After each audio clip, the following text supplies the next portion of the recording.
गोर लगे छी सब गोटे के समस्त मिथिलावासी के हमर प्रणाम।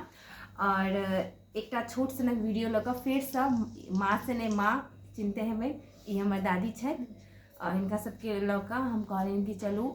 माँ कहलकै आइ बहुत लोगके माँ की मतलब हमरो बुझल छलै कि आइ बहुत लोगके संक्रांति छै, तऽ आइ साँझ पूजा होइ छै, जिनका नया बियाह भेलनि हँ, नवपबनतियनि सबके हमरा तऽ बजलो नहीं होइए जेनाकि, तऽ जिनका सबके नया साँझ कोबर छनि आइ, तऽ सबके नैहर सासुर सब जगह बुझल हैत कि मतलब साँझ गीत गायल जाइ छै। तऽ माँ कहलकै कि हमरो सबके घर में हमर छोट भाईके बियाह भेलै, सबके बुझले हैत, और हुनको आइ साँझ पूजा भेलनि हैं। तऽ माँ कहलकै कि कहि दही एकटा साँझ गीत। हमरा ओते साँझ ताँझ गीत आबै नहीं है, तऽ माँ सबके संग दै लए हमहूँ कहलियै कि ठीक छै चल अपना सब गाबै छी और सबके साथ हुनको सबके सुनाओ दै छियनि। तऽ ठीक छै चलो एकटा छोट सन गीत के शुरुआत कयल जाय। माँ शुरू करी।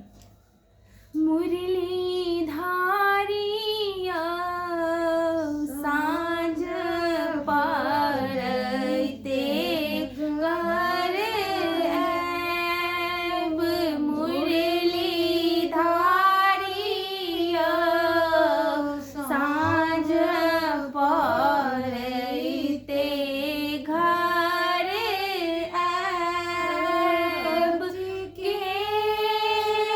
दीप कन्हैया कथी के रे दीप कन्हैया कथी के उताती मुरली धारिया साथी के तेल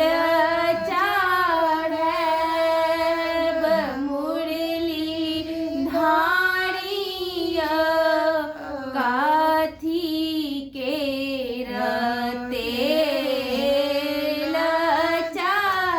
चढ़ैब, मुरली धारिया साँझ पड़ैते घर आएब, सोना के दीपक कन्हैया सोना के दीपक कन्हैया बड़ सुता का बाती मुरली धारिया सरसों के तेल